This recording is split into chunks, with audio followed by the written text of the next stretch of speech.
And sorry for the delay, but we've been really busy. And if we break off, then it's because we've got one of our children sleeping in the car, and I can just see her from here. And if she wakes up, we're going to have to go and pay attention to her. Okay, the cyclonic punch. On that your first question with regard to that, and there are really three.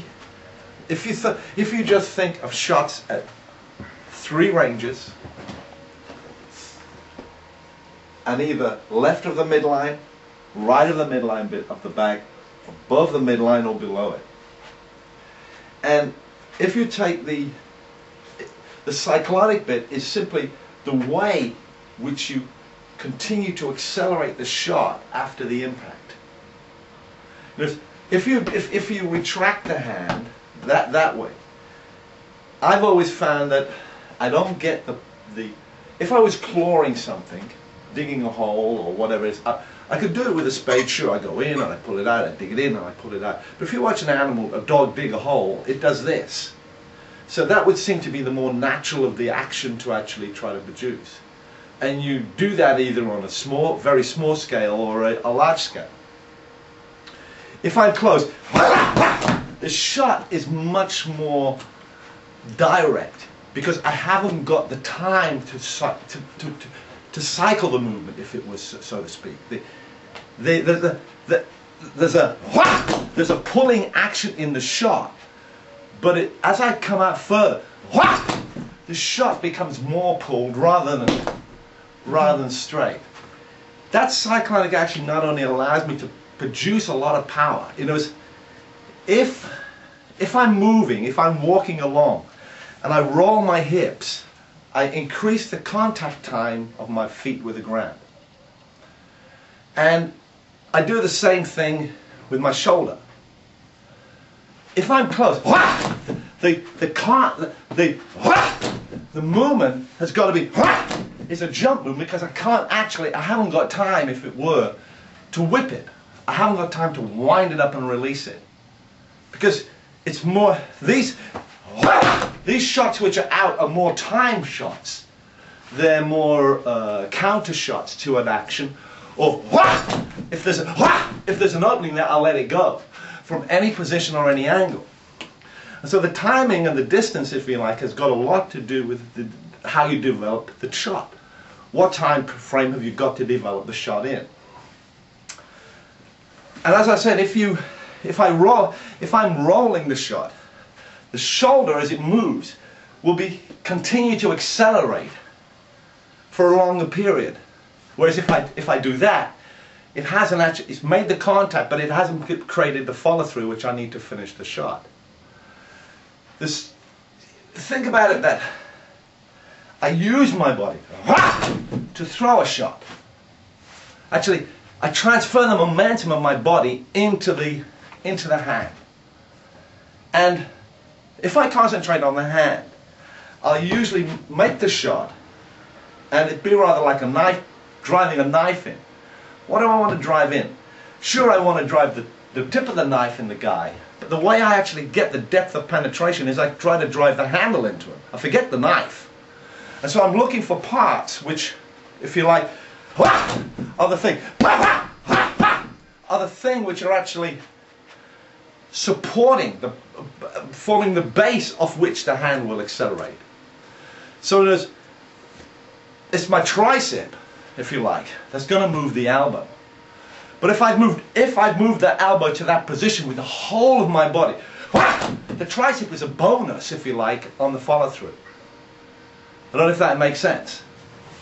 And I'm getting my body ahead of myself in some shots, and behind myself, behind the shot with others. And as you talk about throwing a ball against a wall, when I throw a ball, I get my body ahead of it. But when I put the shot, my body's behind it. So I'm driving my body weight into the shot. Or I'm getting my body weight ahead of the shot to now launch the ball. The key to that is my head. It's my head which is telling my body, not only where the angle to move, but at the rate at which it must move. So if I move my head ahead of my body, it means that for that moment, it's left my body behind. And my body, because it's a seroelastic component of active and myosin, and because muscles, when they stretch, they activate spindles, the quicker I stretch away from myself, the better. And if I've got this feeling that one, my foot's going back and my body's going forward, I get like a double stretch. It's like drawing a bow, isn't it? So it's like I've actively drawn the bow. I haven't stood there and drawn the bow. I've actively drawn the bow. If I use it with elastic band, I stretch the elastic band, not just one way, but both ways. I take out the slack, whack, and it's already ready to go, and I give it an extra twang. But my problem was, how did I get the extra twang? I do it both ways at the same time and let it go. So I get a double load, a double release, if you like, on the shot. So everything is about me causing an effect on the target. If I'm hitting the head, I either want to stun the head, stun the brain, if you like, make the brain concuss against the skull, or I want to rotate brain in a way that its connection to the reticular activating the brainstem disrupts the reticular activating system and causes unconsciousness. So those are the two. I'm either trying to rotate this head or jolt this head like an egg in a box, and I'm trying to break the egg. I could crush it maybe, or if I had a hammer, but that would be the extreme of power. You ain't gonna do that. And the quickest way is either to stun him or knock the fucker out. So how to work it backwards, and how do I actually now develop the forces to do that? How do I put my body in his head? So his head can't take that. It's something, the momentum, the conservation of momentum means that it's the small, as the limb gets less, the velocity increases. But that also means that as his head, the target, gets less, the velocity of that changing its shape, its position, by stretching, twisting, tearing, bending, compressing, whatever, shaking, is exponentially increased. So I've got to find a way of putting me into him. And I do that by a sequential movement, or a simultaneous movement, the jump, the startle reflex. Just looking to see if... Can I just pause for a second? Yeah. Okay.